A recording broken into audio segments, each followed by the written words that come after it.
Hey, Jade Productions. So, as you see, no. Hey, what up, Jade Productions? So, I am still currently reading the book I will talk about next, which is Lies of Lacklamore. I am on page 200, and I really like the book. I find it really good. I'm really attached to the characters. I think they have funny little banter that goes on between them all.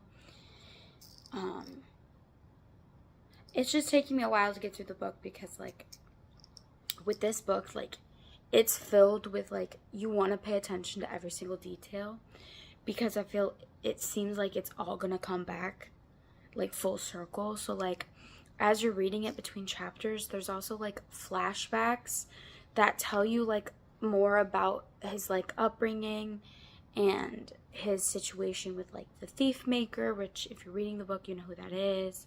You find out more about Chains, and you just see him slowly meeting his team. It's really good. I like it a lot. This video is not about Lies of Lacklamore, because I still have to finish it. This video is going to be about Bridgerton Season 1. I'm going to try to do videos for Season 1, a video for Season 2, a video for Season 3, and then also a video for Queen Charlotte. So, like, the little spin-off that happened between Season 2 and Season 3. So, it's been a little bit since I've seen Season 1. I'm going to talk more. I'm not going to, like, do a whole recap because, one, it's not fresh enough for me to do a whole recap. And two, I really couldn't do one for Season 1 because, I'll be real, I liked Season 1, but it wasn't my favorite. You know, like, I liked Daphne. I liked seeing the family dynamic, the trope of falling for your brother's friend. Like, that was fun. Personally, I liked the story of them building up to getting married, you know, and I liked, like, the whole, like, her being scared and being like, oh, them admitting their feelings. I liked that. I liked the musical that came out of Season 1. I've listened to it, and yeah, sorry, my voice is gonna be a little wonky. Probably more raspy or deep. I really don't know. I just know it sounds off. And that is because I do have a chest congestion thing happening. So, yeah. But, no, like, Season 1, I just didn't like, honestly, like, all the, like, sex scenes after they were married. Like, I would have loved to see more of their, like, blissful married life. And, like, I know they had drama happen. Like, I say drama. It was trauma, I guess, for him, if I remember right. Like, he was so scared of having a kid because he made that promise to his dad as he was dying that, like, I will not carry on the family line. Like, I will not have a son, because he was a little scared of being a bad dad like his dad was. And yeah. So, like, I don't know if I'm going to be able to do a whole video on Season 1, because, like, maybe I'll do 1 and 2, and then 3 in Queen Charlotte. I think maybe that's what I'll do. But first season, I really, like, I haven't rewatched it. I watched it once. That was it. Like, okay, cool, chill. Like, I liked Daphne. Kind of. She wasn't my favorite. I don't know. I really don't know. I just really didn't care for it. Because, like, my favorite character for Season 1 was Eloise. I loved Eloise. And then she was different Season 2. Eloise was. But I was shipping Eloise. Okay, now I'm going into season 2. I was shipping Eloise and that guy that was helping her. I was shipping them. And then I was sad that, I mean, I know Penelope was trying to, like, protect her in her own weird way. Slash was kind of mad at her or something, but I was shipping it, you know? Season 2. Oh, favorite season. Okay, I have rewatched that and rewatched clips of that so many times. I love it. I love the enemies to lovers, the slow burn. That is my thing. Like, Kate and Anthony, them racing on the horses. And I felt so bad for the sister, but everything worked out for her, so whatever. Also, got really mad at the sister for trying to accuse Kate of being selfish when she was mad about the marriage thing being called off and all that. Like, have you seen the sacrifices your sister have made to help raise you? I don't think so. But loved it. Loved every second of it. Anthony panicking with the bee sting. We get the backstory about the dad. That's so heartbreaking. And then you understand why Anthony has always been so stressed out with the family, because he had to take on that family role from such a young age. And just him and, like, the relationship he has with his sisters and, like, having to be, like, their parent, like, their father. And that, like, the mom, seeing the mom, like, wanting her son just to be happy. Also, Lady Danbury, like, seeing and, like, knowing everything in, like, every season, and, like, knowing who's gonna fall for who, because she's just that girl. Like, I love Lady Danbury. I like the Queen. I love the Bridgerton's mom. Violet, love her. She's so sweet. She's like the opposite of what we see in Pride and Prejudice with the mom. Like, yeah, she wants her kids to, like, get married. Obviously, because back in that day, like, that's kind of what you're, like, for girls, it's kind of what you're, like, that's all you got to do is get married and have kids and run the house, you know. So, like, she does want that, but she only wants them to get married if they're in love. Like, the love her and her husband had. And I just love it. I love every time just her just seeing it and, like, supporting it. She's great. Also liked in season, was it in season 2 or is that in Queen Charlotte?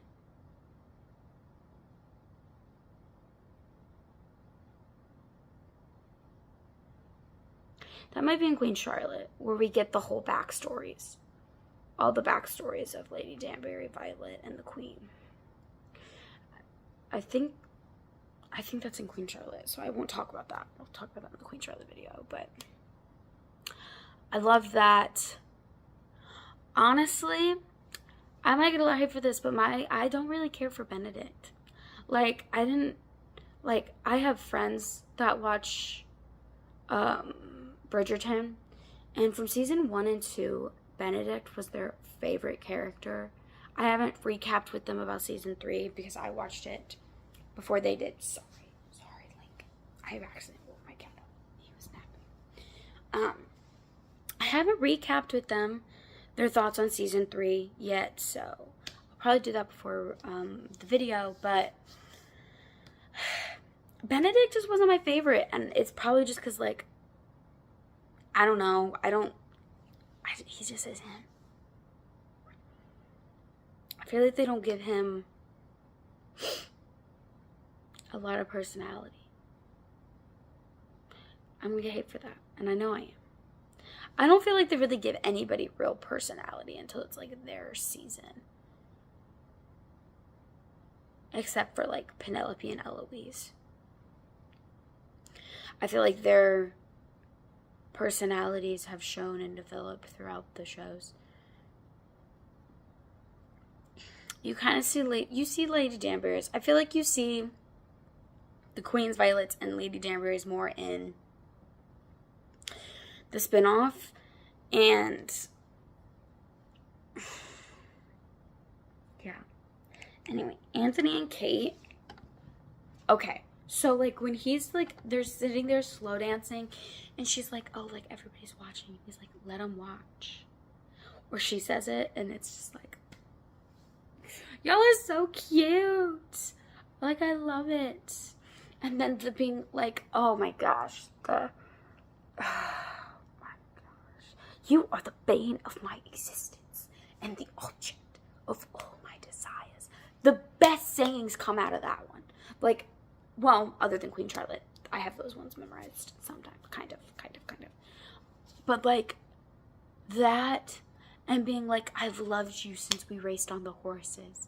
And, like, just being like, you cannot go far enough. And it would be enough. Like, distance. Like, and then the admitting of the fireworks at the end, when he's like, I have to tell you, like, I love you. You do not have to acknowledge it, and you do not have to accept it, and knowing you, you will not accept it. But you must know. You must know that I love you. And then she goes, I love you too. It's so cute. It's so cute. I know I don't have all of it memorized perfectly, besides you are the bane of my existence and the object of all my desires. But Kate and Anthony, so cute. And also Kate's face acting. I've tried to, like, do, like, the thing she does when they're dancing, like the eyebrow pinch thing. I can't do it. And I'm not even going to attempt to do it because it looks horrible. But, like, you could just, half of her face was covered, and you could see, like, the want and the pain in her eyes. Like,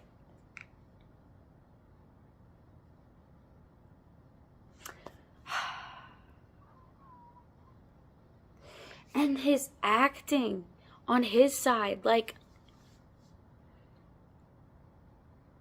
they are my favorite couple of the whole series, and that's even after watching season 3. I have more rants about season 3, but I have so many rants about it, I'll have to be some video. I do have the 3rd Bridgerton book. I need to read it. I never read Kate and Anthony's story. I probably should. I also liked Kate and Anthony's story because it wasn't like, yes, there was, like, you know, spicy scenes, but, like, it wasn't like half the season. It was like, it happened, if I remember, twice. 2 times they showed it. The whole season. And it's like,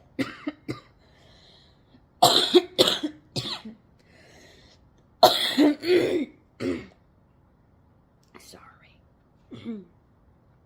Excuse me. But it wasn't like the whole season, you know, or like half the season. Like with the Duke and Daphne, or Simon and Daphne, like,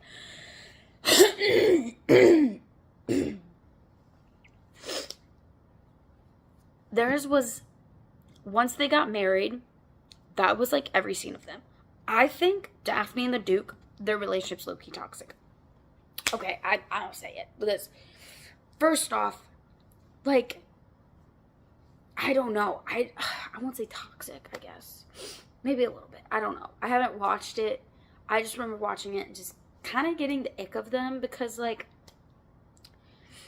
there was just so much, like, lust with them. I didn't feel as much love and, like, endearment and, like, oh, we have this shared thing from the past. Like, this, like, Kate and Anthony, they had this shared, like, oh, we're the oldest child. We have to bear the responsibility of making sure our youngest siblings get married off. More worried about, their younger siblings getting married and, like, understanding the financial burdens and like all of that. With the Duke and Daphne, I feel like they didn't really have that. Besides, like, I feel like they only got married. I'm pretty sure they even address it in the, like, I burn for you scene. I'm pretty sure Daphne says I burn for you first. Yeah. But, like, they only got married because they were caught kissing. Which, can we talk about how this is going to be every season except for maybe Charlotte. They really risk it with the public figuring out them, like, kissing and doing other stuff before marriage, which was very, very taboo back then.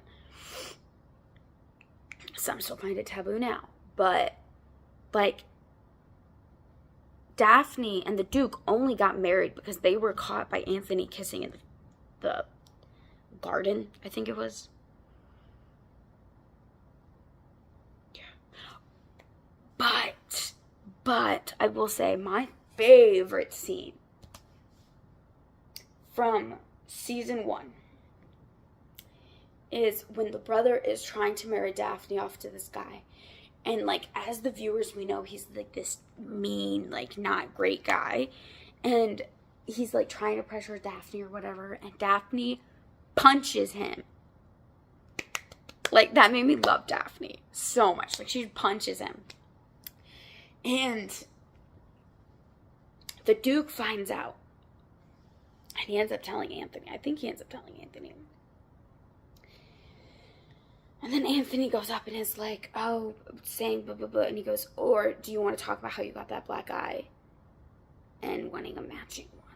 I don't remember if it was him or if it was the Duke or Anthony who ended up threatening it. But I love that scene. That is the one scene I would rewatch over and over and over again. Also, thank goodness they give them glow-ups for their seasons. Like, they do their makeup right and stuff. Because Anthony and those sideburns, I disliked those sideburns so bad. Like the ones that came down here. Ugh. Glad those were gone season 2. But season 2 just had such good quotes to me. They had such good on-screen chemistry. They had funny little quip scenes between the two of them. Like, they were sarcastic to each other. I feel like they just had more on-screen time. Like, you got to see their personalities together more than you got to see the Duke and Daphne's. And that's because the Duke and Daphne's was surrounded just by the, like, you know, the doing something wrong stuff. Like, I'm trying to think what it's called. Not tap. I don't remember what it's called, but, like, it was just surrounded by the duel, and they had to address that. They had to address Simon's and his not wanting to have kids, and had to address, I don't know, I just felt like it was very more, like, lustful and more, like, attracted for, like, body and stuff like that, because we didn't get to see them, like, you know, their little quips to each other and stuff like that as much as Anthony's and Kate's. But I'm also biased. I prefer enemies to lovers over, like, falling for brother's best friend. I don't think I've read any books that's about falling for brother's best friend. So, I really prefer reading and, like, watching, like, enemies to lovers. Or, like, I also like reading and watching, like, friends to, like, lovers. That's a good trope. I also like that. When every fantasy book, it's always, like, the friends to, like, lovers, and then find out you don't actually like them that way, and then they go off with the, like, enemies to lovers. So, like Forrest Wayne, if you're not, I got videos on those, if you've read those books. But yeah, that's kind of my thoughts on season 1 and 2 of Bridgerton.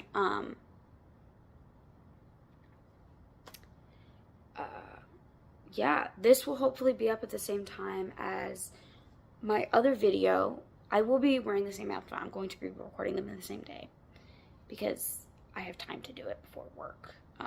But if you enjoyed this, go check out my other content. Subscribe. That'd be great. And go watch the other video on the next season in Queen Charlotte. Thanks for watching. This is Jade Productions.